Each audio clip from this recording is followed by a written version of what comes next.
Saudações, torcedores do Denver Broncos! Sejam muito bem-vindos a mais um conteúdo aqui do nosso canal do Maior Brasil. E estreia não podia ser diferente, tem que ser em grande estilo. A gente vai ter aí em 2024 esse quadro aqui respondendo perguntas da galera aí no YouTube. E para começar, vamos fazer aí o episódio 01 aí com o coach Brian Guzman, né? Então, o head coach da seleção brasileira, vocês já estão aí acostumados com a presença cativa dele aí no Maior Brasil. E é isso, Brian. Vamos responder aqui 9 perguntinhas aí exclusivas dos nossos membros do Clube do Maior Brasil lá no YouTube. Então, só pergunta de membro. O pessoal que está assistindo aí quer fazer pergunta tanto, né, para o Brian em eventuais vídeos, quanto aí durante a temporada regular, que vai ser um conteúdo semanal. Seja membro lá do nosso canal no YouTube e aí você tem direito a participar na comunidade, a deixar sua pergunta aí para quem for fazer o vídeo durante a semana. Brian, primeiro eu gostaria de agradecer sua disponibilidade e presença aí mais uma vez para a gente gravar mais um conteúdo para nossa galera. Não, obrigado pelo convite. A gente estava conversando antes sobre a possibilidade de fazer algo assim, né? Eu acho que são interações bem legais. Poder ver o que o torcedor está pensando, né? As dúvidas que ele tem. No final das contas, uma coisa eu posso prometer, né? Eu não tenho resposta para tudo, mas a gente vai tentar aí elucidar algumas coisas, algumas dúvidas que o torcedor tem e tentar melhorar um pouquinho o diálogo, o nível do diálogo de futebol americano, né? Que os membros do MHBR podem ter acesso. É isso aí. Na pior das hipóteses, a gente se arrisca, né? Então a gente deixa a nossa resposta aqui. E vamos começar, Brian. Vou botar na tela aí, então as perguntas, tá? E a gente vai pegando aí da mais antiga para a mais nova. E aí a gente chega aí na última pergunta. São 9 perguntinhas aí, então, na tela. Deixa eu colocar aqui para todo mundo. Então, aqui na comunidade, pessoal, lá no nosso canal do YouTube, na comunidade tem esse post aqui que a gente fez. E a galera fez os comentários aí, a gente ordenou. E vamos começar aí com a primeira pergunta aqui do Danilo. Fala, pessoal, tudo bem? Primeiro, eu gostaria de agradecer a todos pelo excelente trabalho feito no MHBR. Sou fã há 7 anos desse time. Com certeza o conteúdo que produzem faz a diferença para qualquer torcedor aqui em terra do Brasil. Obrigado aí pelo elogio, Danilão. A pergunta dele para o Brian. Então, considerando aí, acreditando que teremos um QB decente no futuro próximo, né? Venha via draft ou venha via free agency, né?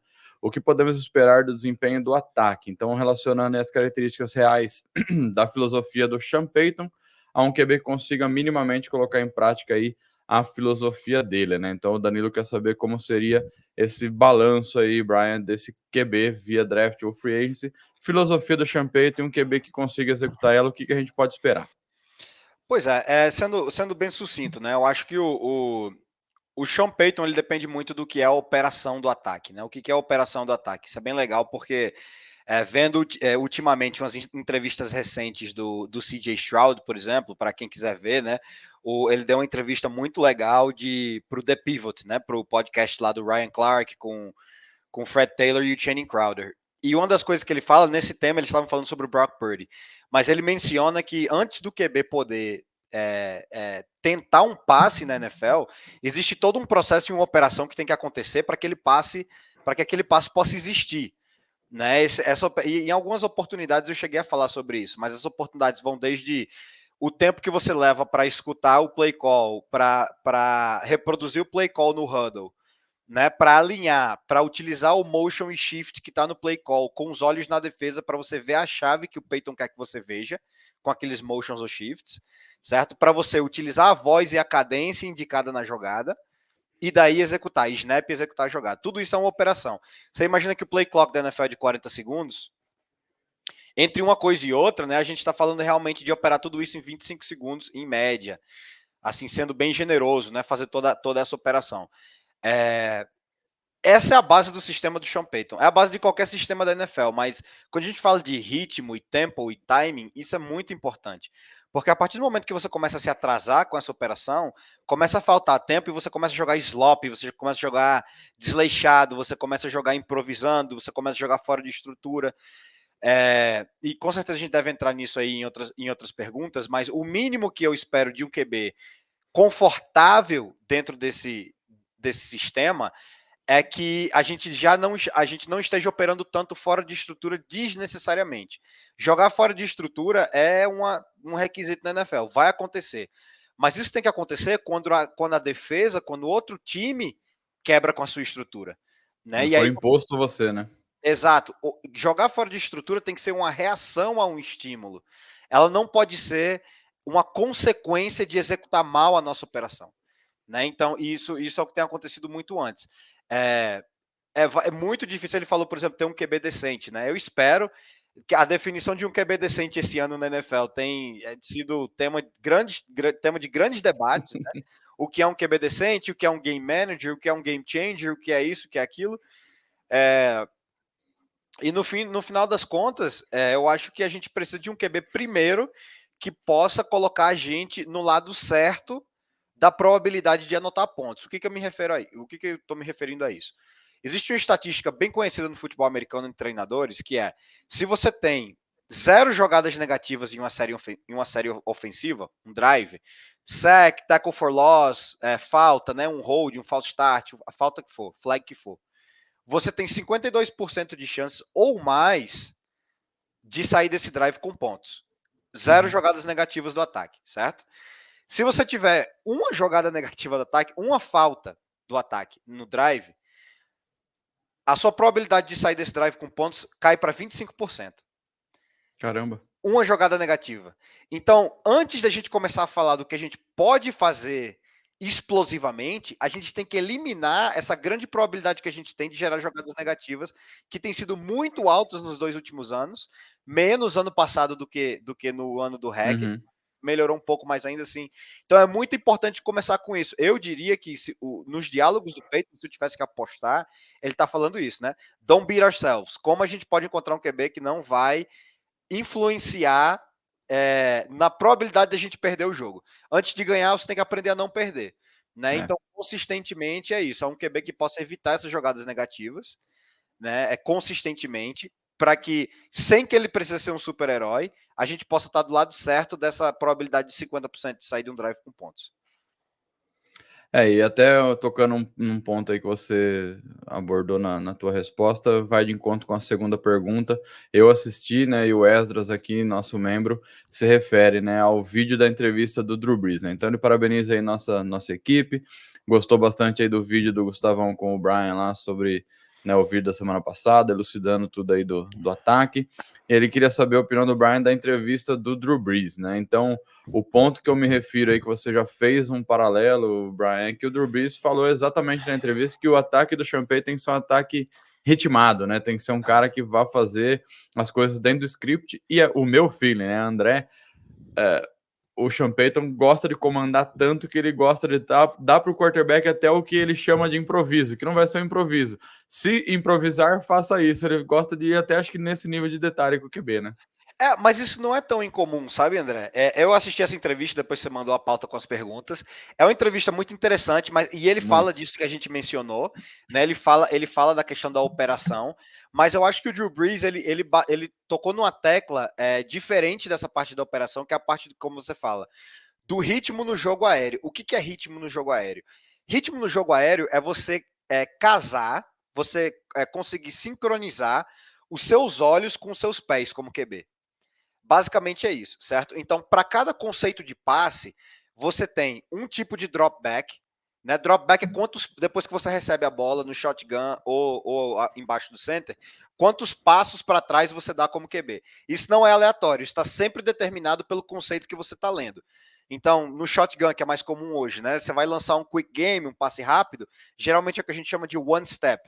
Né? Você vai dar, dependendo do stance que você tem no shotgun, isso varia de ataque para ataque, por exemplo, os ataques do Shanahan, o QB sempre está com o pé direito para trás. O Russell Wilson, por exemplo, nesse caso o Drew Brees, ele jogava com o pé esquerdo para trás, que é mais o que o Peyton também utiliza. Né? O Mahomes joga com o pé esquerdo para trás. O Stroud jogava no college com o pé esquerdo para trás, chegou na NFL no ataque do Bob Slowick, que é um ataque do Shanahan, mudou para o pé direito para trás. Então, tudo isso afeta a quantidade de passos que você vai dar. Então, se você está num conceito, por exemplo, de dropback, você geralmente vai fazer 2 crossovers. É quando você vê os pés do QB cruzando, né? Como se ele estivesse andando para trás. pelo menos 2 vezes. Por quê? Porque você quer que o QB esteja de 10 a 10 jardas e meia de profundidade da linha de scrimmage no final do drop dele. Isso afeta a proteção dos tackles, isso afeta toda a integridade do pocket. Quando ele chega no top of the drop, geralmente dependendo da leitura que ele está fazendo, ele vai chegar no top of the drop alinhado para a leitura número 1 dele, certo? Se a leitura número 1 dele não está lá, ele geralmente vai dar um hit, que é reacomodar os pés dele em direção à leitura número 2. Ele não pode ver a leitura número 2 primeiro com os olhos para depois reacomodar o pé, porque senão ele vai estar tarde no passe. Ele vai estar atrasado no passe. Então ele tem que ir reacomodando o corpo dele, o front shoulder, a parte de frontal do quadril dele, e os pés, eles têm que começar a se mexer na progressão de acordo com os olhos dele que vão se mexendo da leitura 1 para a leitura 2 para a leitura 3. Isso parece fácil, se sempre fosse 1, 2, 3, 1, 2, 3, 1, 2, 3. Mas o 1, 2, 3 muda de acordo com o que a defesa está fazendo.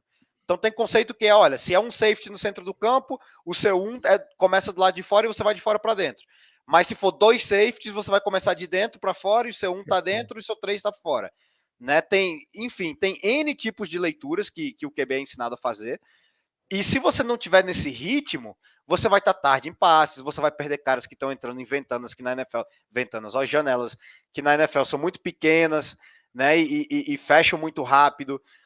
Então o ataque do Peyton, ele é simetricamente desenhado para que um QB que está em ritmo nos pés dele, ele possa chegar de uma progressão a outra no tempo que ele tem que chegar. Sabe? Então, tipo, a profundidade das rotas, o timing, por exemplo, é uma coisa que a gente fala muito aqui também nos meus times, né? Quando a gente vê um conceito de double slants, como que a gente viu no Super Bowl, naquela 3ª e 4, que o McDuffie entrou em blitz desde o slot, né? No tempo regulamentar, se fosse first down, o 49ers provavelmente tinha sido campeão. Né? O Purdy, ele tá jogando quick game, ele faz one step, ele lança a bola no slant de fora, né? Mas o que você vê aí? A jogada aí é um double slant. A diferença é que os dois slants eles estão em ritmos diferentes. É a mesma rota que os dois estão correndo. Só que pela combinação das duas rotas, o slant de dentro ele tem que quebrar ou ele tem que romper muito mais rápido e o slant de fora ele tem que atrasar para romper no segundo tempo, no segundo time. Porque se os dois correm a mesma rota ao mesmo tempo, os dois vão estar na mesma janela. Então, no passing lane aqui, o QB não vai ver diferença nem separação entre os dois. Se esse vai mais rápido e esse atrasa um pouquinho e entra depois, agora eu tenho 2 janelas. E como é que isso tem a ver com o QB? Então, eu tenho que ler de dentro para fora. O meu primeiro passo tem que ser alinhado no cara de dentro, e se eu vou para o cara de fora, eu tenho que mover meus pés, realinhar junto com meus olhos para ir no slant de fora. Certo? Então, isso é um exemplo de várias das coisas que o passing game do Peyton exige para funcionar 100%. Né? E qual a especialidade? O próprio Drew Brees fala isso do Russell Wilson. Qual o ponto forte do Russell Wilson? É fazer o seu drop, estender, gerar uma segunda jogada, né? O dentro da primeira, né? Exato. E isso ele chegou a fazer bem também. Ele nunca deixou de fazer isso bem. Mas é muito difícil você viver consistentemente assim, né? Muito difícil você viver consistentemente assim. E dentro de um sistema do Peyton, eu acho que ele tentou, ele se esforçou para tentar fazer isso dar certo, mas eu acho que você só pode reinventar parte do que você é, né? Eu acho muito difícil você reinventar 100% do que você é como coach. Ainda mais nessa altura da carreira, né? E você tem que ensinar o que você sabe, né? Você tem que ensinar o que você sabe no final das contas. Então, enfim, eu acho que essa vai ser a grande diferença. E é o que o Drew Brees falava naquela entrevista, né? De tipo, cara, o Russell Wilson não é um mau QB, mas vai ser muito difícil para ele conseguir maximizar esse ataque do Sean Payton. É um ataque completamente diferente do que o Russell Wilson está acostumado a jogar. E a gente viu, né? Cansou de ver, na realidade, o Russell Wilson ano passado perdendo algumas leituras, que agora, né, com o exemplo que o Brian deu aí, faz todo sentido. Às vezes ele estava atrasado e já não dava mais, a janela passou, abriu e já fechou, ele tinha que procurar outro cara, ou até mesmo sair correndo, né? O pessoal brinca que ele, né, ficava rodando no pocket ali, não achava nada e acabava tomando sec. Às vezes essa falta de ritmo para fazer a progressão, e o Sean Payton aí na linha lateral e a loucura, né? Então, realmente não é um casamento que iniciou feliz, né? A gente não sabe se o casamento continua, se já rolou um divórcio, vai saber aí nos próximos 2, 3 semanas, eu acho. Mas, né, o próprio Drew Brees na entrevista fala, né, ó, o Russell Wilson é um bom QB, tal, e vai ser feliz, vai jogar bem elsewhere, né, em outro lugar. Soltou essa no meio Pois da é. entrevista. Não, e tipo, se Então, o torcedor tiver muita curiosidade de ver um QB mais ou menos operando de forma decente o ataque, volta no ano lá que o Teddy Bridgewater ganhou os 5 jogos lá pelo Saints, e dá para ter uma ideia, né? Dá para ter uma ideia do que é um QB na ritmado, né? média, exato, jogando dentro do ritmo e o que esse ataque pode chegar a ser. É. Bom, vamos partir para a terceira pergunta aqui, Brian, uma pergunta minha daí no caso. Então vamos lá. Minha pergunta é mais aí trocando da parte de QB agora e falando um pouquinho sobre a dinâmica de staff, né? Então vamos aproveitar o lado coach aí do Brian, head coach da seleção, como é que maneja a staff. Então hoje a gente tem o Sean Payton aí, que é famoso por ser uma das melhores mentes ofensivas da NFL, e aí conhecendo esse estilo dele, né? Como você diria que é essa relação com o offensive coordinator, no caso o Joe Lombardi, no sentido da liberdade para o coordenador colocar o seu DNA versus ser um cara só que implementa e executa aí o que o Sean Payton, né, pede e ordena, né? E a segunda, como nós fãs podemos aí enxergar o trabalho do coordenador quando ele está numa staff na sombra de um head coach aí que é craque na sua, né, seja o ataque ou defesa, né? Porque muitas vezes, Brian, a gente tem a sensação que o Lombardi é só um fantoche ali do Sean Payton e não tem muito DNA dele, né? Então, como que é essa dinâmica aí de trabalhar como coordenador atrás de uma mente que é da sua ataque ou da defesa, né? Isso é correto, tá correto. No final das contas, quando você tem um head coach que é play caller, ele tem que ser a voz final no ataque. Né? O ataque tem que ser o ataque dele, porque é muito difícil você conseguir executar play calls no dia do jogo se você não tiver participado ativamente na construção daquele plano de jogo, na construção daquele sistema ofensivo. Dentro de um staff onde o head coach é o play caller, a dinâmica muda no sentido de que o coordenador ofensivo ele tem um trabalho muito mais operacional. Né? Então, por exemplo, o head coach ele tem que estar muito mais presente com o QB, por exemplo. Né? Então, ele tem que estar muito mais presente com o QB, ele tem que fazer parte de reuniões com o QB. Então, ele tem que delegar grande parte das reuniões de instalação para o coordenador ofensivo. E a forma como isso acontece muitas vezes também é que ele delega situações para o coordenador ofensivo. Né? Então, por exemplo, vou dar um exemplo, né? O que são as informações que a gente teve. O Hackett, quando ele trabalhava para o Matt LaFleur, que é um head coach play caller, o Hackett ele era responsável pelo game plan, por contribuir, construir o game plan de Red Zone. De Red Zone. Iam ser executadas dentro da Red Zone.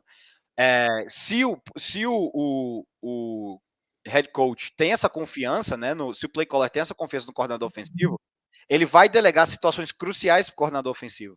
Pode ser red zone, pode ser terceira descida, sabe? Pode ser shot plays, né? Tipo as jogadas para tentar jogadas explosivas. Pode ser até o jogo terrestre, o run game, né? Que ele delega para o coordenador ofensivo. Alguma situação, o head coach vai ter que delegar para que o coordenador ofensivo construa e instale essa situação. Certo? Geralmente, essa situação é a que o head coach tem menos confiança em fazer, ou ele sente que é talvez uma área de oportunidade dele, por exemplo. Ou seja, o cara que o coordenador ofensivo é muito bom nisso. Às vezes ele pode dizer, olha, Joe, você é responsável por determinar todo o quick game que a gente vai jogar essa semana, ou todo o empty que a gente vai jogar essa semana. Ou você é responsável por dar todos os checks de proteção. Enfim, ele vai delegar alguma parte do plano de jogo para o coordenador ofensivo. E o coordenador ofensivo ele vai ser responsável por executar o treino. Então, a partir do momento que você determina o que você vai instalar, o coordenador ofensivo ele é responsável por executar isso. Então, eu tenho certeza que ele é responsável por calendário de instalação na off-season, eu tenho certeza que ele é responsável pelos períodos do treino, o que vai ser treinado em qual período, eu tenho certeza que ele é responsável por garantir a configuração dos diferentes pacotes de personnel, entendeu? E no dia do jogo, o que ele faria no dia do jogo? Ele tá lá em cima na cabine, ele é o spotter, certo? Então, cada jogada, ela tem o foco principal da jogada e ela tem o backside da jogada. Se o play caller, ele sempre está de olho no que o QB está vendo.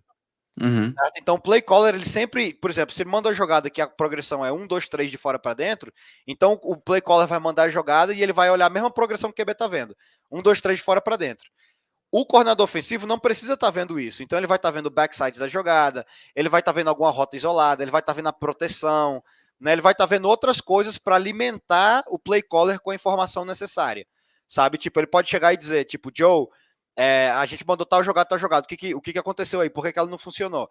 E aí o Joe pode dizer, não, eles mandaram um defensor mais do que a gente podia bloquear, ou não sei o que, blá, blá, blá, blá. E aí, ele, com esse diálogo, ele vai mudando e fazendo os ajustes necessários com o play caller, né?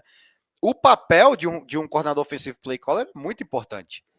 É um coordenador ofensivo que não é play caller, ele continua sendo muito importante, porque ele é uma pessoa de confiança do head coach, né? Ele delega grande parte das funções para eles, né? Por exemplo, na seleção eu sou head coach e fui play caller nesse último sul-americano. Não recomendo, não gostei muito da experiência. Aqui no México, eu sou só coordenador ofensivo. E ainda assim, existem situações que eu delego. Agora, por exemplo, as situações que eu considero cruciais, que são coming out, né, quando a gente está com as costas na parede, shot plays, jogadas explosivas, e red zone, sou eu que trabalho essa parte do game plan. Né, porque eu acho que são as situações que fazem toda a diferença no ataque. Terceira e curta, jogo corrido e mix downs, esse tipo de coisa eu posso até delegar para outros assistentes, né, para manter o staff envolvido no plano de jogo. Mas a dinâmica é mais ou menos essa. Para mim, o que vai dar curiosidade agora é como vai estar a dinâmica agora que o Pete Carmichael entrou no ataque, porque ele sim é uma pessoa de confiança do Sean Payton. Né? Ele de verdade é uma pessoa de confiança do Sean Payton. Então pode ser que a gente veja aí pouco a pouco a influência do Joe Lombardi diminuindo no staff. E o Joe Lombardi é legal também, né? E eu até gostei da contratação dele na época, porque ele é um cara que já teve também um pouco de trabalho com o Sean Payton, já é um cara que sabe como que funciona, então eles tinham uma certa química já, mas agora com o Peter chegando, se eu fosse o Joe Lombardi, eu já ia ficar meio alerta, falar, opa, talvez chegou o meu substituto aí. Pois é, e ele já tá queimado, né? Porque já deram a oportunidade dele ser coordenador ofensivo e não deu certo. Exato. Eu acho que ele vai ficar aí guardado e se o Davis Webb crescer e acabar indo embora, o Joe Lombardi acaba virando aí o coach de quarterbacks do staff outra vez, mas enfim, vamos ver. Pode ser. Beleza, vamos partir para a próxima aqui. Uma pergunta agora do Luiz Felipe, nosso membro aí. Fala, galera, minha pergunta para o coach é a seguinte. Brian, eu sei que é difícil saber o que passa pela cabeça do nosso head coach, mas tentando internamente dele, o que você acha que ele vai fazer? Subir e hipotecar nossa franquia para pegar o QB dele ou ficar na 12 e seguir com o veterano? E nessa de seguir com o veterano, você acha que ainda cabe isso na cabeça dele, uma chance para o Russell Wilson? Se me permite mais uma, o que você pensa disso agora pensando o que você faria, né? Então aí, bom, tentar dar aquele field goal de 60 jardas aí, né, Brian? O que você acha que ele faz, né, no draft junto com o George Payton? Sobe para pegar lá na cabeça do draft um QB que ele gosta, fica na 12, sobe menos, ou vai para a linha do veterano, e se dos veteranos o Russell Wilson está em consideração? Olha, eu acho que a gente está... A complicação aí é que eu não acho que a gente esteja em striking distance de conseguir descer para pegar um dos top quarterbacks, né? Eu acho que... Subir, né? Subir, desculpa. A gente não vai conseguir... A gente não está na distância em que a gente conseguiria subir para pegar um desses dois caras. A gente já não tem tanta munição, né? Então eu acho que o Payton ele entende a importância de construir o time através do draft.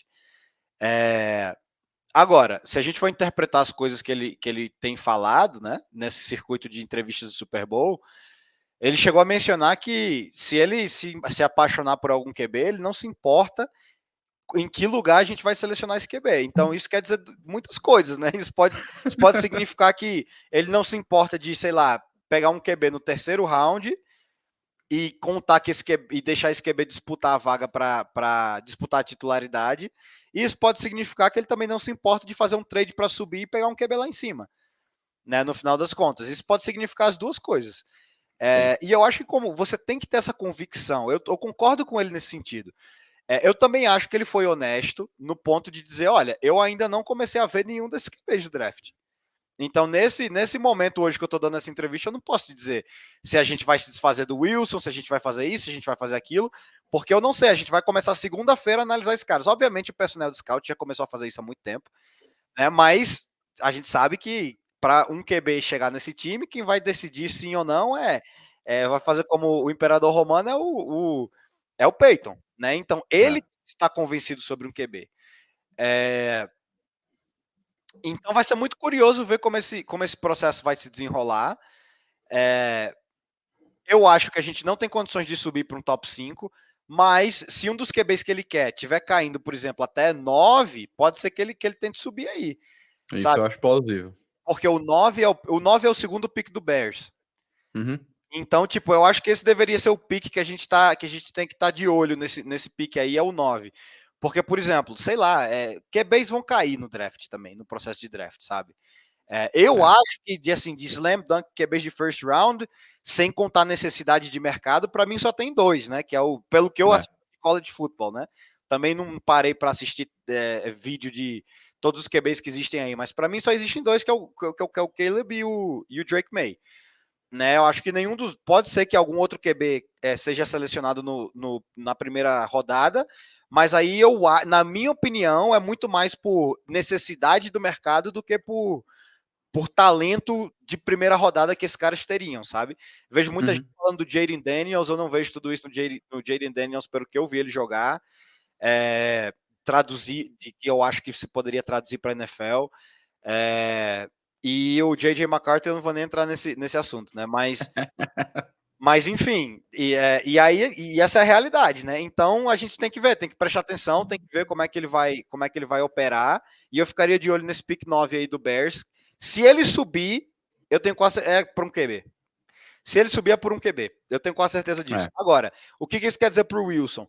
Eu não acho que seja. Eu posso estar sendo inocente, né? Provavelmente posso estar sendo inocente, mas a situação financeira do Russell Wilson é muito clara para todo mundo dentro daquele time. Então, eles têm que considerar o Russell Wilson como uma opção no roster. Não tem como você não considerar essa possibilidade. Não tem como você entrar em 2024 dizendo: a gente vai se desfazer do Russell Wilson sim ou sim, essa decisão já está tomada. Sabe? Você tem que ver o que acontece, você tem que avaliar. Depois que você tiver avaliado o seu free agent class, depois que você tiver feito uma pergunta ou outra por algum outro QB que você talvez possa fazer um trade ou algo assim, depois que você tiver todos esses cenários e as suas avaliações dos QBs do draft, você pega o Russell Wilson e compara com tudo isso. Que é o que o Peyton falou. É exatamente o que o Peyton falou. Se depois de você ter feito todos esses cenários, você diz, cara, eu não tenho certeza que o Russell Wilson é muito pior, tipo, que alguma das opções, que pode ser que a gente consiga, pode ser que não, são muito melhores do que o Russell Wilson, então vamos ficar com o Russell Wilson.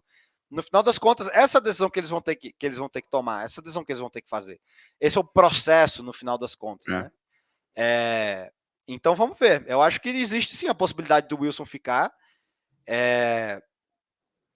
A gente vai ter que ver qual vai ser a situação, né? Se ele vai ficar para competir por titularidade. Eu não gosto de entrar em training camp com competição de titularidade, porque você está dividindo as repetições que o QB precisa para afiar a operação do ataque, né? Então, eu não sei. Vai depender muito das conversas aí que o Wilson vai ter na off-season com o Peyton também, se tiver essas conversas, e se o Peyton vai se apaixonar ou não por algum QB aí no draft. E como, né, a gente viu aí na semana do Super Bowl, enfim, o Sean Payton estava aí em todos os programas possíveis e imagináveis aí na Radio Row lá em Las Vegas, e ele disse exatamente isso, né, ele quer se apaixonar por um QB, não começou as reuniões de draft, né, na realidade hoje já começou, porque começou segunda-feira, dia 12, pelo que ele falou, né, logo após o Super Bowl, e eu tenho certeza que a primeira reunião o pessoal deve ter feito exatamente isso que o Brian falou. Aqui estão os cenários de possíveis trocas, aqui estão os free agents, aqui está a classe de draft e aqui está o Russell Wilson. Como que a gente insere aqui? E o próprio Sean Payton disse, né? Sooner rather than later, né? Então, antes cedo do que tarde, a gente vai saber o futuro do Russell Wilson. Então, os gatilhos do contrato estão aí como deadlines, né? Existem datas de que eles têm que tomar essa decisão. Eu não sei. Tem gente aí dentro da nossa equipe do Mile High Brasil que entende muito mais de contrato e triggers e não sei o que e tudo, que podem até responder essa pergunta melhor, mas existem datas específicas que essa decisão tem que ser tomada, né? Então não é como que eles têm todo o tempo do mundo, e eu acho que eles também seriam eles tentariam ajudar o Russell Wilson, ser respeitosos com o Russell Wilson no sentido de, se a gente vai se desfazer de você, vamos tentar fazer em um período em que não seja tão difícil encontrar mercado ainda, né? Eu acho, exato, eu acho que essa conversa também faria parte do plano do próximo passo, né, na carreira do Wilson e na estratégia aí de time do Broncos. De qualquer maneira, dia 5 de março inicia o novo ano da NFL aí, a gente já deve ver bastante coisa acontecendo, tá? Bem próximo realmente. Vamos lá para a próxima pergunta do Luiz Augusto aqui. Salve, amigos do Marra Brasil, Coach Brian. Por todo o trabalho e conhecimento passado sobre futebol americano, sempre escutei dos técnicos que têm um estilo de jogo, né? Outra hora escuto que bons técnicos não tentam implementar sua filosofia, sim saber explorar aquilo que seus jogadores sabem fazer de melhor e adaptar o seu playbook. Qual a sua opinião sobre isso? Qual dessas categorias Peyton se encaixa? Wilson ou o ataque como um todo são o principal impeditivo para o Peyton impor seu estilo de jogo, né? Então, aquela velha conversa, né, Brian? Estilo de treinador com estilo de jogador, né? A gente falou disso um pouquinho já, né? Sobre os requerimentos mínimos para operar o ataque do Sean Payton. Eu acho que filosofia e estilo de jogo são duas coisas diferentes, sabe André? Uhum. No final das contas, filosofia, você não muda a sua filosofia. A sua filosofia é a sua filosofia, porque ela é o que sustenta o seu ataque. A filosofia é basicamente como você acha que futebol ofensivo deve ser jogado. Né? Por exemplo, a minha filosofia, se tem uma frase que resume a minha filosofia ofensiva é run to win, throw to score. Correr para ganhar, passar para anotar. Essa para passar para anotar pontos, né? Essa é a filosofia do meu ataque no final das contas, né? Tipo, como eu acredito que você deve jogar futebol americano para ofensivo.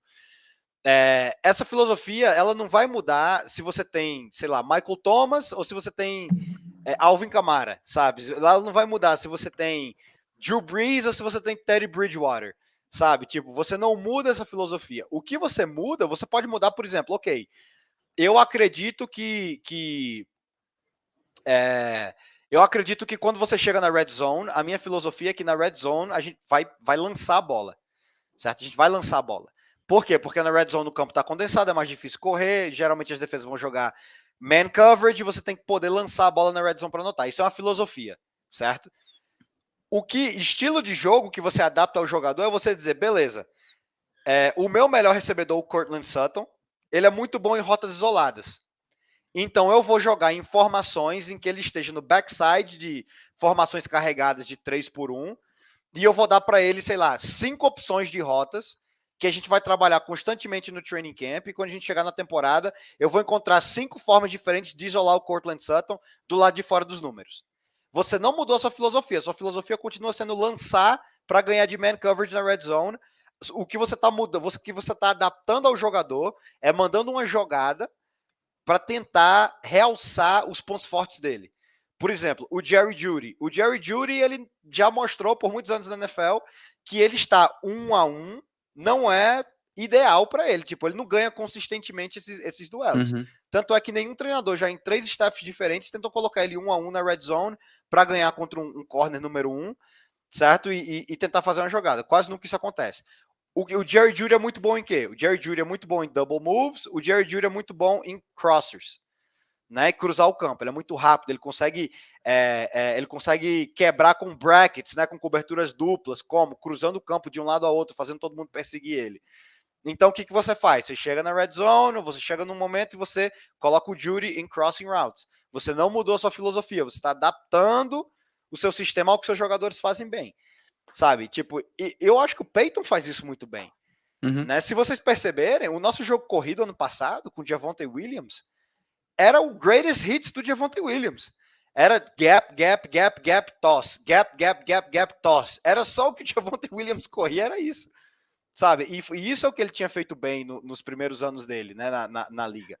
E é só ver o que aconteceu com o Courtland Sutton também, né, Brian? O Courtland Sutton era de um cara altamente criticado e questionável por um cara que colocou double digits de touchdown esse ano. Pois é. Então tipo, uma coisa que o Breeze, voltando para aquela pergunta, uma coisa que o Breeze falou foi eu não tenho dúvida de que o Peyton estava tentando utilizar os pontos fortes do Russell Wilson. A gente está falando de um cara que conhece o ataque do Sean Payton de ver a formação, de escutar a cadência, de ver a situação do que está no campo e saber qual é a jogada que vai vir. Ele de ver, ele conhece. Não tem ninguém no mundo que conheça o ataque do Sean Payton mais do que o Drew Brees. Talvez só o Pete Carmichael. Mas fora esses dois caras, não tem ninguém no planeta Terra que conhece esse ataque mais do que ele. E o que ele falou foi: eu não tenho dúvida de que o Payton estava tentando realçar os pontos fortes do Russell Wilson. Mas ele também não tem dúvida de que não tinha nada a ver com o ataque do Payton. Então, esse é o limite que você quer chegar. Então, é tipo, você tem que adaptar para os seus jogadores. Funcionou para o Sutton, funcionou para o Williams, sabe? Funcionou para alguns jogadores no ataque. Mas você não pode ir completamente para o outro lado ao ponto de que o seu sistema se torne irreconhecível. Porque então você está entrando numa área em que você não é bom. E se você não tiver no seu máximo, você não vai poder maximizar nenhum jogador. Sabe? Essa relação simbiótica é que muitas vezes as pessoas não entendem. Não é assim, você não pode chegar e tipo, um treinador sabe treinar tudo. Sabe? Tipo, um treinador de futebol americano conhece todos os ataques, todos os sistemas, todas as regras, sabe? Não, você tem que ensinar o que você sabe ensinar. Você pode adaptar aqui, mudar uma coisa, você tem um carro, né? Você pode, se a minha especialidade é dirigir um carro de Fórmula 1, a gente pode mudar um pneu, a gente pode mudar uma parte da carroceria para deixar ele mais aerodinâmico, né? Você pode mudar alguma coisa no interior do carro, mas você não pode tirar esse cara daqui e botar ele no Monster Truck, que é uma coisa totalmente diferente, né? Então, isso acontece com jogadores, isso acontece com treinadores também. Tanto que o título da entrevista, né, recomendo quem quiser assistir, né, uma baita entrevista no Pro Football Talk. O título da entrevista era uma citação do Drew Brees, onde ele fala, né, não parecia um ataque do Sean Payton, né, então o Sean Payton, de fato, tentou adaptar tanto que o Drew Brees, que conhece, vivenciou e concebeu esse ataque junto com o Sean Payton aí, falou, cara, tinha hora que não parecia o ataque do Sean Payton, né, então a adaptação rolou, né. E é o que a gente fala sempre, né? A gente está casado com o Sean Payton, cara, não é com o Russell Wilson. Então, torcedor do Broncos, você pode gostar, não gostar do treinador, você pode preferir o Wilson, você pode... Mas a gente está casado com o treinador, certo? Então, se você quiser se quiser ver o time ganhar, é melhor você começar a torcer para esse treinador estar certo e tomar as decisões certas. Porque jogador vai e vem. Esse maluco aí, a gente vendeu basicamente metade do Colorado para trazer ele para cá, né? Então, tem que estar certo com ele. Se ele escolheu o Bo Nix, nós temos que torcer para ele fazer o Bo Nix dar certo. Se ele escolheu o Bo Nix, eu sou Bo Nix desde pequenininho. Chorando, mas sou Bo Nix desde pequenininho. Desconfiando, mas apoiando, né? Tem que ser isso aí a filosofia. Com trauma e tudo. Vamos lá para mais uma pergunta aqui, então. Vou colocar na tela. Pergunta aí do Carlos Lopes, né? Olá, parabéns pelo trabalho da equipe. Quais são os principais fatores que deve se avaliar em um prospecto de QB do college para aumentar as chances de se encontrar um franchise QB e assim poder avaliar se vale o risco de subir no draft para tê-lo no time? Então aí, avaliações agora de talento, especialmente de QB no processo de draft aí, Brian. Inclusive, aproveitando um gancho, né, sabendo do teu coração Scarlet Gray, né, de Ohio State, nosso amigo J.J. McCarthy começou o smoke screen, pelo menos tá aí, né? Começou a ventilar que ele tá subindo no processo, e eu falei no grupo nosso de membro, né? Ele é um cara que durante as entrevistas eu tenho certeza que ele vai hipnotizar muita gente. Se isso é bom, se isso é ruim, só o tempo vai dizer. Mas entrevista e outras coisas, né, Brian? Aí fala do processo de avaliação. Como que você faz o scout aí de um QB e como que a NFL funciona? O J.J. McCarthy tem um agente muito bom. Isso é um fato, né? Porque você começa a ver quem são as pessoas que estão falando dele, sabe? Tipo, nunca é, tipo, olha esse vídeo do J.J. McCarthy e blá, blá, blá. É sempre ouvir de fontes que a liga, sabe? Tipo, sei, você ouviu de alguém, E só né? Big Name falando, hein? Só Big Name. Sabe? Então, assim, ok. Enfim, mas quais são os pontos cruciais para analisar um jogo de qualquer QB em qualquer nível, mas principalmente falando desse processo do draft? A gente pode passar o dia inteiro falando disso, mas eu procuro, até como fãs, com esses critérios, você consegue fazer sua própria pesquisa e muito provavelmente você vai estar próximo da verdade. Busca avaliar a performance desses QBs em situações óbvias e cruciais de passe. Para mim, esse é o diferencial, certo? Esse é o primeiro ponto. Quais são as situações óbvias e cruciais de passe? Passe dentro da red zone. Terceira e 7 jardas ou mais, certo? Terceira e 7 jardas ou mais. Como é a produção desse QB? Como esse ataque opera em terceira e 7 jardas ou mais? Ele faz esse QB fazer drop back, ler a defesa, fazer checks de proteção, ler progressão, completar um passe, ou é sempre uma jogada desenhada, sabe? É sempre uma jogada em que a bola vai aí, ponto final, né? Tipo, você tá... você diz, coach, mas como é que a gente vai poder saber a diferença de um para o outro? Se parece um QB lançando na NFL, em que ele tá fazendo drop back dele, tá só a linha com o running back protegendo no máximo, e ele tá indo de 1, 2, 3 e completando o passe, certo? Isso é um bom indicativo de que ele tá fazendo progressão, de que ele tá fazendo um jogo de drop back em situações óbvias de passe. Terceiro, 7 jardas ou mais. Essa é uma situação. Red zone. Qual é a eficiência dele passando a bola, lançando a bola dentro da red zone? Esse é o segundo ponto. Terceiro ponto, drills de 2 minutos, 2-minute drills, certo? 2 minutos finais do segundo quarto, 2 minutos finais do quarto para ganhar o jogo. Como tem sido a produção e eficiência desse QB nessas situações? Já dei 3 situações para avaliar os QBs. Esquece o resto. Se você pegar só para avaliar essas 3 situações, você já vai ter uma boa noção da qualidade de passador ou da confiança que o time do college dele tinha nele. Esse é o meu grande problema com o J.J. McCarthy, certo? Porque o J.J., ele é um bom QB, ele não é ruim, ele era um prospecto 5 estrelas, ele tem as ferramentas. Só que a carreira dele no college não dá uma amostragem grande para você poder sair desse processo dizendo, tá aqui em vídeo, nesses 3 critérios, o que esse cara pode fazer. Não tem, simplesmente não tem. Então, quando você decide selecionar um cara desse, você está apostando que os intangibles, né, que ele tem realmente intangibles muito significativos, né, que a liderança, que a ética de trabalho, que as ferramentas que ele tem vão poder se traduzir para uma performance elite ou boa na NFL dentro desses momentos cruciais. Porque se você for pro tape dele, você não vai encontrar isso consistentemente no tape dele. Eu dava um exemplo, né? Eles estavam perdendo, acho, contra Penn State ou contra Maryland. Era um dos 2 times, eu não lembro no passado. Eles iam atrás no segundo tempo. Michigan correu 30 vezes seguidas. 30 vezes seguidas para virar o jogo. Tudo bem que eles eram dominantes, 30 vezes seguidas. Perderam. Sabe, tipo, ganharam o jogo. Ganharam, mas estavam perdendo, né? Estavam perdendo. Então, tipo, no final das contas, assim, ok, eu entendo. Uau, que jogo corrido magnífico, você se manteve na sua identidade, sabe? Foi por isso que eles foram campeões nacionais, eles conseguiram correr contra absolutamente todo mundo no país. Alabama, Washington, Ohio State, eles correram contra todo mundo. E o QB? Sabe? Tipo, no final... É isso que eu tô falando. Eu perguntaria isso se eu tivesse uma entrevista com ele. Eu dizia, JJ, por que você estava perdendo contra a Penn State? Vocês correram 30 vezes seguida e ele não botou a bola na tua mão nenhuma vez. Aí pode ser que ele dissesse, não, dessas 30, 10 eram jogadas de passe que eu fiz check para corrida porque eles estavam dando look pra gente. Ok, aí é outra resposta, né?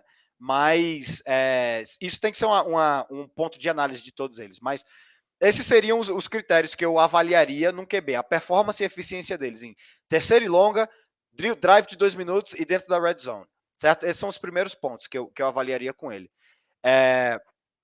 E aí existem muitas métricas avançadas, né? Outro dia eu estava escutando o podcast do Dane Brugler e ele chegou a falar da questão que o Drake May, que ele não entende porque que todo mundo de repente já não gosta de Drake May, que é o que acontece sempre no narrativa de draft, né? O Drake May, ele tem, eu acho que em 3 anos, o Drake May teve tipo 42 first downs em terceiro ou quarto down com as pernas. Isso é um número significativo. Sabe? Significativo. Então é tipo, geralmente no mundo de scouting eles dizem, se você faz uma vez, você consegue fazer. Se você faz 42 vezes, irmão, é porque isso é um ponto forte no seu jogo, sabe? Tipo, então você diz, ok, atleticismo ele tem. Estender jogada, dá algo pra gente aí no chão, ele vai conseguir fazer numa jogada, jogar fora de estrutura. Vamos avaliar todo o resto, sabe? Então, tipo, e no final das contas, e as pessoas sempre falam isso também, né? Eu tô dando uma resposta muito longa para uma pergunta curta. Mas fora dessas partes, dessas métricas de passe, eu diria também qual o superpoder desse QB. Todo QB precisa de um superpoder. Todo QB precisa de uma coisa que diz, cara, quando eu olho para ele, é isso que eu vejo. O que eu falava no processo de draft do ano passado, do CJ Stroud, quando todo mundo tava lá, que Bryce Young, que não sei o quê. Falava do CJ Stroud lá no draft passado. O CJ Stroud era o melhor QB nessas situações que eu acabei de falar. E ele era um ball placement specialist. Não existia QB mais preciso do que ele no pocket. Sabe, tipo, e aí eu falava, porque ele não consegue jogar fora de estrutura, que não sei o que, que blá blá blá, que, sabe, tipo, isso é o mínimo. Quando você tem essa resposta desses 3 critérios, mais um superpoder, mais uma qualidade assim que você diz, esse cara tem que é diferenciado, beleza, arrisca um first round pick nele. Se você tem dúvidas sobre qualquer desses 3 critérios ou sobre o superpoder do cara, você pode até draftar o cara, mas eu não arriscaria um pick de primeiro round nele. Sabe, eu não arriscaria uma seleção de primeira rodada. É muito mais uma aposta do que uma aposta de topo de draft, né? A aposta de topo de draft é uma aposta que você tem, vou apostar, tenho certas garantias, mas uma aposta ali de 15 para baixo já é uma aposta. Tipo, preciso de um QB, vai ter que ser esse cara aqui, vamos. Então, eu tenho um pouco de dúvida, mas ainda vale o risco, né? Então, é mais ou menos esse o processamento. E QBs que tem um alto volume de passe no college, eles geralmente traduzem bem para a NFL também. É por isso que todos esses QBs traduzem bem, que eu digo, não é Pro Bowler, traduzem bem de servir na NFL. Executa, né? O caso do Gardner Minshew, né? O caso do quem foi antes dele? O Baker Mayfield, que são caras todos que jogaram nesses air raid offenses, né? Do Cliff Kingsbury, do Lincoln Riley, do Mike Leach, né? Que descansa em paz, de todos esses caras no college. Geralmente esses caras que têm um alto volume de passe, de 40 passes, 50 passes por jogo, eles chegam a servir Case Keenum, eles vão ter carreiras na NFL. Hoje, por hoje, o candidato com alto volume de passe que tá na NFL, que tá nesse processo de draft, é o Michael Penix. Né? Ele é o prospecto com esse alto volume de passe por jogo. Né? Então, ele vai ser uma seleção segura para alguém. Eu acho que ele é first round, eu não acho que ele seja first round. Mas ele vai ser um QB sólido e eu acho que ele vai ter uma carreira sólida na NFL, porque geralmente esse perfil de QB com alto volume de passe traduz bastante bem. E aí, né, com toda essa resposta do Coach Brian, o pessoal do nosso grupo de membros aí, do WhatsApp, aí eu mandei 2 estatísticas, né, uma no dia 15 e uma no dia 16 aí de fevereiro, que dá para você, a partir dessa resposta, aí, interpretar de uma outra maneira, né. Uma estatística que eu mandei mostra a porcentagem de jogadas, né, óbvias de passe, de terceira para 6 ou mais jardas, que cada um dos maiores prospectos aí tiveram. E aí a porcentagem dessas jogadas que vieram contra defesas no top 50, né, do college football, né? Então, defesas, teoricamente, defesas que não são defesas ruins, horrorosas, enfim, são defesas boas, né? E aí depois uma outra estatística que também é uma coisa que eu analisaria num QB, no processo de avaliação aí, porcentagem de pressure, né, de sack, versus a porcentagem de scramble que os caras fizeram, né? E aí a gente olha o Michael Penix Jr. ali numa porcentagem de scrambles pequena, numa pressão alta, então o poste dele não ajudou muito, mas ele se manteve no poste, não fez scramble, e o Jayden Daniels no oposto, completamente do outro lado, né, uma linha ofensiva que cedeu pouca pressão, e mesmo assim ele fez um alto percentual de scramble, né, saiu correndo, enfim, é o estilo de jogo de cada um, então é mais uma coisa que dá para você avaliar e ter um tipinho de respostas. Mas a porcentagem ali de terceira para 6 ou mais contra a defesa do top 50 é uma estatística legal que eu acabei mandando no grupo lá. Vale a pena quem viu ver de novo aí, fazer outra interpretação, talvez, né? O Jayden Daniels parece um personagem de Looney Tunes, né? Sempre que batem nele, parece que é o maior hit que ele recebeu na vida, né? E parece que sai a moedinha assim tipo do Mario. Pô, escapou alguma coisa. E normalmente pode ser que essa coisa seja a bola, né? Então é meio. Enfim, cada um tem sua restrição e opinião. Eu também já não gosto muito do Jayden Daniels. E outra coisa que o Dan Brugler fala muito, né, Brian? E você falou muito bem na resposta, né? Ele fala também, cara, QB de primeira rodada eu tenho nota para 2. 3, talvez, que acho que ele bota o Jayden Daniels também. Mas ele fala, cara, eu acho que saem 5, talvez até 6 QBs na primeira rodada, porque QBs de nota de segunda rodada saem na primeira, porque a ocasião faz ladrão, né? Você vê ali, se as picks 1, 2 e 3 forem QB, os caras que estão naquele range até a 13, que é o Raiders, cara vai entrar em frenesi e vai falar, meu, preciso de um QB, eu vou ter que puxar o gatilho muito antes, e sai um Bo Nix da vida na primeira, sai enfim, um Michael Penix que não tem nota de primeira. Então a ocasião acaba fazendo muito o ladrão também no draft, né? Enfim. Sempre. Vamos ter que aguardar até abril aí para ver as respostas, vai ser um momento bem interessante. Bom, vamos lá, Brian, faltam mais 3 perguntinhas aqui pra gente. Pergunta do Vitor Migliori, né? Olá, pessoal. Primeiramente, gostaria de agradecer e dar os parabéns pelo trabalho fantástico que vocês fazem. Valeu, Vitão. Com certeza, a melhor produção de conteúdo de time da NFL no Brasil disparado. Vamos lá. Com relação à pergunta, gostaria de saber do coach Brian se vale a pena gastar capital de draft com esse monte de buraco no elenco para tentar pegar Caleb Williams e se com o prospecto Caleb vale de fato todo esse esforço, já que os Broncos eles estão anos-luz de competir com os Chiefs, né? Então, de novo, na relação needs de draft contra um prospecto tido aí como geracional, né, Brian? Eu não acho que a gente tenha condições de descer para o primeiro pick para pegar o Williams, principalmente porque quem tem o primeiro pick não vai do 1 para o 12. Tipo, não tem sentido você sair do range top 5, porque mesmo que, vamos dizer que o Bears decidisse que Justin Fields é o futuro deles, eles vão ficar com ele, não querem o Caleb Williams, não querem ninguém. Né? Você sai do 1 para o 12, você vai perder de pegar os 2 tackles, Marvin Harrison Jr., sabe? Você perde todos os top prospects do... Não tem sentido. Ninguém faria essa troca. Eu acho que a gente não tem munição para descer de 12 para 1. A gente não está em range de pegar o melhor QB do draft, que eu acho que é o Caleb Williams, no final das contas. E o que eu acho do Caleb Williams? Cara, eu acho que ele tem as ferramentas para ser o primeiro pick do draft, para um time que precisa de QB. Se eu fosse comparar o Caleb com os últimos QBs selecionados primeiro do draft, eu acho, por exemplo, o Trevor Lawrence, na minha opinião, é melhor prospecto que ele. O Joe Burrow, na minha opinião, é melhor prospecto que ele. O CJ Stroud, que para mim sempre foi o QB1, na minha opinião, é melhor prospecto que ele. Ele é melhor do que o Bryce Young, como prospecto. Na minha opinião, eu acho que ele era o melhor college player do que o Bryce Young. A diferença do Bryce Young é que ele tinha o melhor time, tinha o melhor sistema. Mas o Caleb Williams, ele... Para mim, a curva do Caleb Williams vai ser muito parecida com a curva do Baker Mayfield, sabe? Uhum. Porque os dois jogaram do mesmo ataque a carreira inteira. Os dois jogaram do mesmo ataque no college. A diferença é que o Caleb Williams ele tem ferramentas muito mais desenvolvidas e muito melhores do que o Baker Mayfield. Muito melhores, nem se compara. Né? Então, e a gente vê o que o Baker tem conseguido transformar a carreira dele aí, né? O Baker é um QB muito sólido hoje em dia na NFL. Eu seria a pessoa mais feliz do mundo com o Baker Mayfield de QB nos Broncos, por exemplo, pro ano que vem. Mas o Caleb, ele é um cara que ele tem o talento, né? Eu não conheço o suficiente da história dele, eu não fiz pesquisa suficiente para saber se é uma personalidade que vai dar certo na NFL com milhões de dólares, não sei o quê, mas tipo, o que eu sei é que ele tem vivido os últimos anos dele em Los Angeles como uma celebridade, né? Então eu não acho que isso vai ser uma transição muito difícil para ele, não. Mas vamos ver, né? Vamos ver como é que vai ser. Eu acho que ele vale o primeiro pick, sim, como prospecto.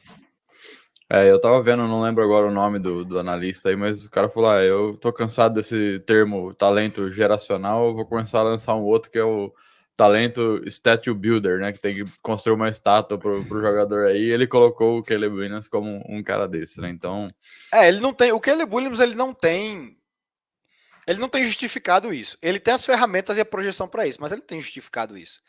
Sabe, tipo, não tem.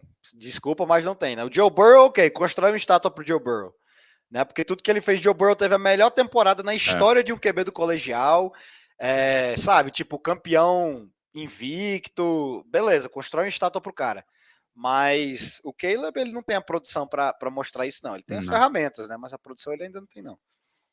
E é muito engraçado, né? Até voltando na pergunta de análise aí, né? Que a gente falou sobre os processos de QB, etc.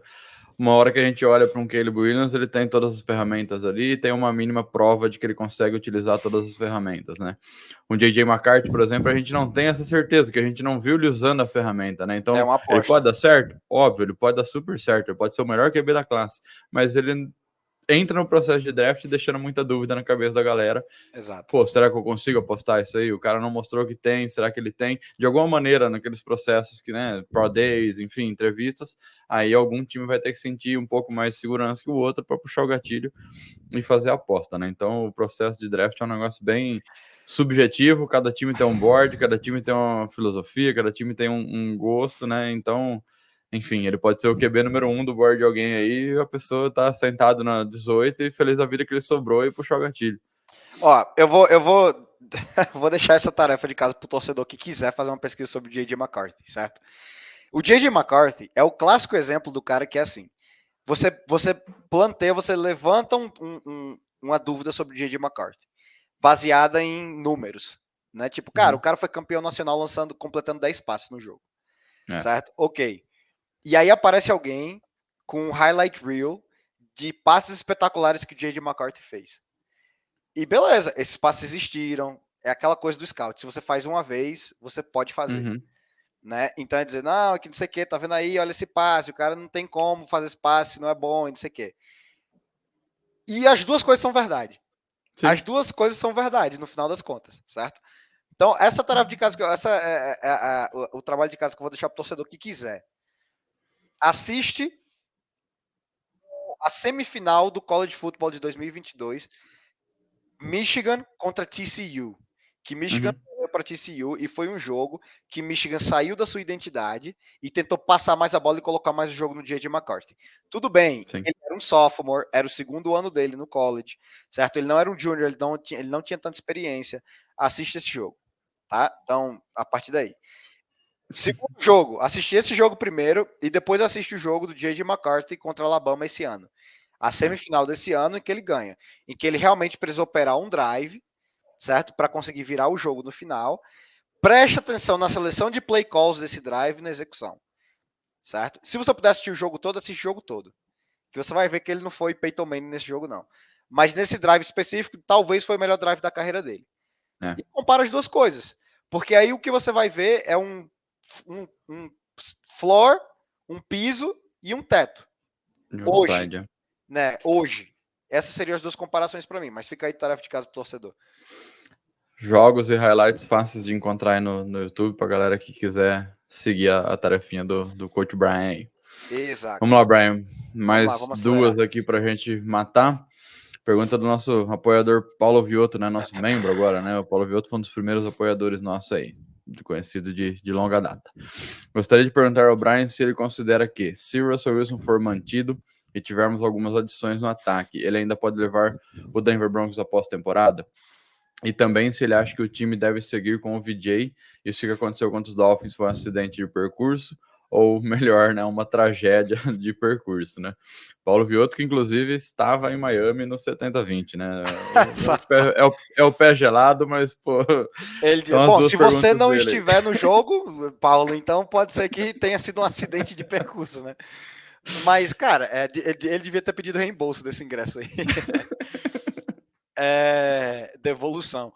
Cara, eu acho que o VJ tem que ficar. Acho que a gente viu, né? A gente viu o que essa defesa virou. Eu acho que é de aplaudir. Isso é o bom de ter um treinador como o Peyton. Que a gente pode entrar numa situação trágica de tomar 70 pontos e o cara manter o curso. Sabe, manter o curso, não se desesperar, não ceder à pressão, sabe, tipo, se você tá lá dentro, você tem que entender se o problema foi o resultado ou se o problema é o processo. Se o problema é o processo, então você demite o cara e encontra outra pessoa. Se foi o resultado, então você tem que analisar o que aconteceu aqui, exatamente. O que aconteceu aqui para isso ter saído desse jeito, né? Eu acho que o VJ tem que ficar. Se existe uma fórmula que a gente deve tentar imitar, tá aí o Chiefs para provar para todo mundo. Pega um cara que já foi coordenador defensivo, ou que já foi head coach, que não vai estar sendo entrevistado todo ano para ir embora, para assumir head coach outra vez. Um cara que possa crescer dentro do role, que ele possa acumular drafts e off-seasons e off-seasons e off-season para construir a defesa como a gente precisa que ela esteja construída. E a gente vai melhorar e vai ser sólido a cada ano. O Steve Spagnuolo é um exemplo disso. Ele já tinha sido head coach. O VJ é outro, né? Exato, é tipo, vai pela estabilidade. Jogar defesa na NFL não é uma coisa mais mirabolante do mundo se você tiver bons jogadores. Se você tiver bons jogadores, vai ser muito difícil um coordenador defensivo ser ruim. Então você tem que apostar na continuidade. Eu acho que o VJ ele tem que ficar lá, ele é um bom coordenador ofensivo, certo? Ele tem sido um bom coordenador ofensivo nos lugares onde ele tem estado. Então eu ficaria com o VJ pelo máximo de tempo, o máximo de tempo possível. Eu ficaria aí com Vance Joseph. Qual foi a outra pergunta do Russell Wilson, né? Cara, caso o Russell Wilson for mantido, se tivermos algumas adições no ataque, ele ainda consegue levar o Broncos após temporada. Eu acho que se o Russell Wilson se comprometer a fazer as coisas como elas têm que ser feitas, né? Se ele se comprometer, olhar no espelho e dizer assim, cara, eu tenho que aprender a jogar, eu acho que a gente tem uma temporada melhor. A gente tava um jogo de ir para pós-temporada. Um jogo. Né? Então, se o Russell Wilson consegue levar a gente para pós-temporada, eu acho que a gente consegue. O que eu não sei é se o Sean Payton vai querer viver outro ano como ele viveu do ano passado, né? Sentindo que ele não está maximizando o seu ataque, que ele não está fazendo o seu trabalho. Eu acho difícil, né? Então, eu não sei. Talvez já seja a hora da gente, sabe, tipo, apostar em outra coisa e ver como é que funcionaria com alguém, né? Se financeiramente o George Payton, os donos e o Sean Payton sentarem aí num cafezinho e disserem, gente, a gente tem que fazer isso funcionar para a saúde a longo prazo do time, vamos para cima, né? Vamos para cima, e eu acho que a gente conseguiria eu acho que a gente vai ter uma temporada melhor esse ano do que a gente teve ano passado. Independente de se tem adição ou não tem adição no ataque. É um sentimento estranho, né? A gente falou isso ao fim da temporada. É um sentimento muito estranho, porque o Broncos esteve muito próximo, terminou de uma maneira caótica, mas esteve ao mesmo tempo muito próximo, e a gente tem altas inseguranças pro ano que vem. Porque é para esse ano, né? Para essa temporada. Então, cara, porra, a gente saiu de 5, 4, 3, sei lá quantas vitórias a gente teve nessa tenebrosa era aí dos anos atrás, para quase estar lá, e ao mesmo tempo a gente não tem certeza nenhuma sobre o quarterback. Cara, é muito estranho, né? A gente ganhou do Chiefs. A gente ganhou do Chiefs depois de 8 anos, 7 anos. A gente ganhou do Chiefs e a gente ganhou 2 vezes do Chargers. Isso foi o primeiro ano do Sean Payton. Isso foi o primeiro ano do Sean Payton com um ataque que a gente sabe que não estava operando a 100% do que pode operar. Então, eu confio no Payton, cara. Obviamente, eu sou, né, imparcial, eu sou bem parcial ao treinador sempre, mas eu confio que ele tem um plano e que ele vai fazer isso dar certo de um jeito ou de outro. Então vamos lá para a última pergunta. Pergunta aí do Bruno Consultor, né? Famoso membro aí do Maia Brasil. E pergunta simples, né, Brian? Qual a solução que o Brian daria no momento para o Broncos chegar ao paraíso, né? Para chegar aí batendo de frente com o Chiefs e ao paraíso de ganhar um Super Bowl novamente, né? Então, pergunta fácil, Brian. O Tom Brady desaposentar e vencer o nosso QB. Ó, eu tava assistindo a entrevista do Drew Brees, eu tava na esperança dele falar assim, pô, a solução é que eu tô voltando a jogar, sou um Bronco agora e é isso. Não, o Drew Brees não tem mais ombro para lançar bola, né? O Drew Brees já não serve mais. Qual a solução? Se eu pudesse escolher o que eu quisesse, assim, tipo, mágica e resolve o problema do Broncos, QB. Mas esse é o pó mágico para resolver o problema de todas as franquias da NFL. Né? E quanto mais você estuda NFL, mais você vê que hoje em dia é impossível. Você consegue ganhar, você consegue ter sucesso sem ter um QB elite excepcional, mas ninguém consegue ganhar consistentemente, competir por campeonatos consistentemente e ganhar Super Bowls consistentemente sem um QB elite da sua era. Viu? A gente ganhou 3 Super Bowls. Não, a gente jogou 5 Super Bowls? É isso, o Broncos já competiu em 5 ou 6? 8 Super Bowls total, ganhou 3. 8 Super Bowls. Desses 8 Super Bowls, 2 foram com Peyton Manning. 2 com certo? Peyton Manning. Quantos foram? 3 com Elway. 3 com Elway. Né? Então, a gente... Não, foram mais com Elway. O Elway jogou mais de 3 Super Bowls, não? 4, ele ganhou 2, acho que foram 4, isso. 6, a gente tá falando de 6 dos 8 Super Bowls com 2 QBs elites da sua era. Hall elites da sua era. Hall of Famers, assim, da sua era. Sabe, tipo, e ainda assim a gente não tem um recorde favorável nos Super Bowls. Você precisa ter um QB elite, se você quiser, a sua aposta é competir consistentemente por Super Bowls, só existe um elemento, é um QB elite. É um QB elite. O Sean Payton e o Drew Brees, com todo o tempo que eles estiveram juntos, eles ganharam um e jogaram um. Sabe, tipo... Mas eles estavam consistentemente nos playoffs da NFC, NFC Championships. Né? A própria carreira do Manning, né? Exato. Você tem que construir as condições para estar consistentemente nos playoffs. E a única fórmula, o único elemento que você vai mudando as variáveis em volta, mas o único elemento que é constante para você estar consistentemente nos playoffs é um QB elite da sua era. Isso muda de era para era. Mas hoje em dia, um QB elite na nossa era é um. Eu não vou nem usar o Mahomes como exemplo, mas tipo, é um Burrow, é um Josh Allen, é um CJ Stroud, sabe? Tipo, você precisa encontrar de alguma. Exato. Se você não tem esse cara no seu roster, você tem que estar procurando esse cara. Eu acho que esse tem sido o nosso erro, sabe? Tipo, por exemplo, esse não foi o erro do Chiefs. O Chiefs tinha o Alex Smith, que não era esse cara, mas era bom, mas eles não deixaram de pegar um QB na primeira rodada. Eles tinham um bom QB, mas eles estavam continuando buscando um bom QB. Isso é a fórmula do Packers desde sempre. Eles têm um bom QB e eles buscam o próximo bom QB enquanto eles ainda têm um bom QB. Acharam tipo, love aí, né? E a gente não pode, tipo, exato, a gente... existem N exemplos de casos de sucesso na NFL, de que você não importa o QB que você tem. Se esse cara não é elite para sua era, você tem que estar continuando procurando esse próximo cara que vai ser elite para sua era. Você tem que procurar esse cara, você tem que achar esse cara. Não tem outra fórmula, né? E enquanto a gente não achar, a gente tem que continuar procurando.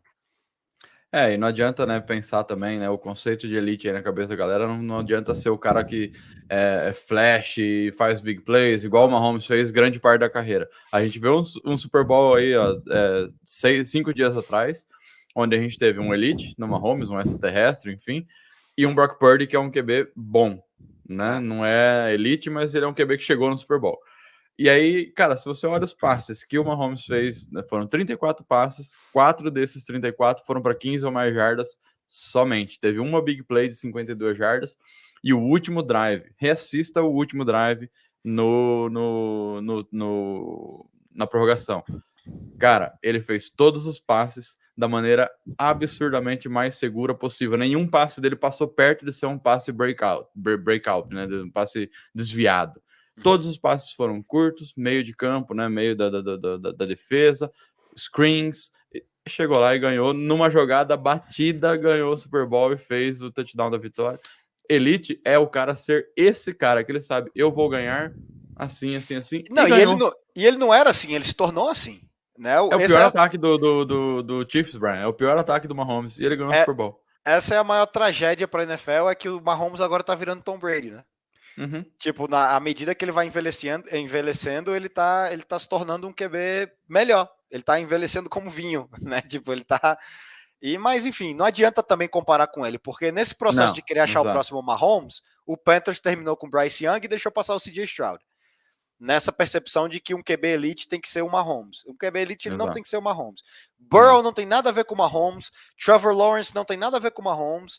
Justin Herbert não tem muito a ver com o Mahomes. E todos eles são QBs elite. Né? Então, você tem que encontrar esse poder especial que cada QB tem. Né? E você tem que encontrar QBs que são produtivos, que são dogs nessas situações cruciais de passe que a gente falou.